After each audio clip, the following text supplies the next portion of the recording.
si Modi Floranda ng Piston kung ano yung implication sa kanila nung ganito ngayon. Kasi sabi nga, in-extend ng Pangulo eh. So anong implication nito sa mga drivers natin at operators? Mr. Chair, may I call on Modi ng Piston? The representative of Piston, will you please take your seat?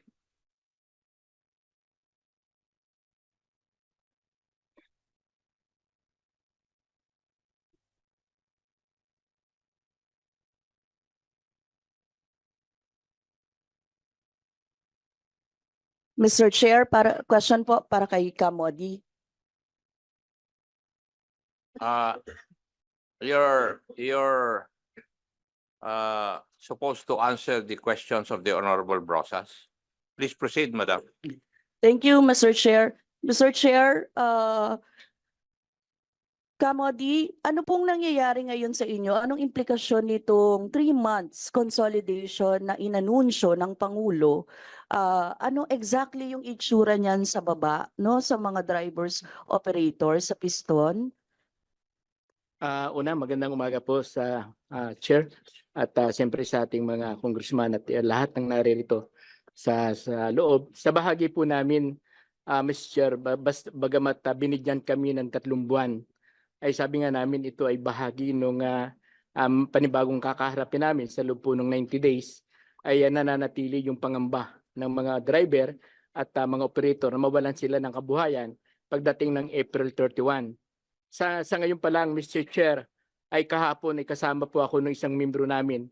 Sinita siya ng LTO, ng LTO-NCR, at hinahanapan siya ng extension ng PA at hinahanapan din siya ng rehistro ng kanyang ng kanyang jeepney. Nung nag-aanohan na sila, ang sabi natin ay hindi ba kayo na-orient na merong extension ng 3 buwan yung PA at meron ding extension yung pong automatic kung kami po yung titingin ay automatic na may 3 buwan ding extension yung aming mga rehistro sapagkat hindi kami makakapag-rehistro kapag hindi kami binigyan ng LTFRB.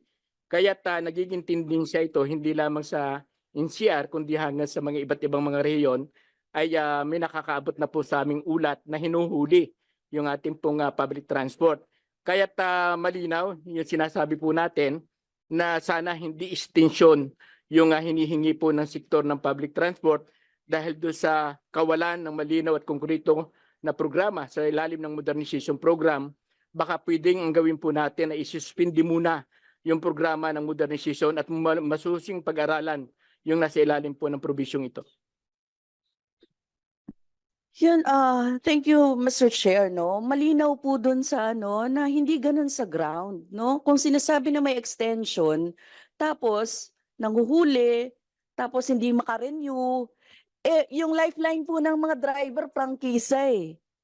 So, kung ganun din yung effect niya, di deadline pa rin yun, Mr. Chair.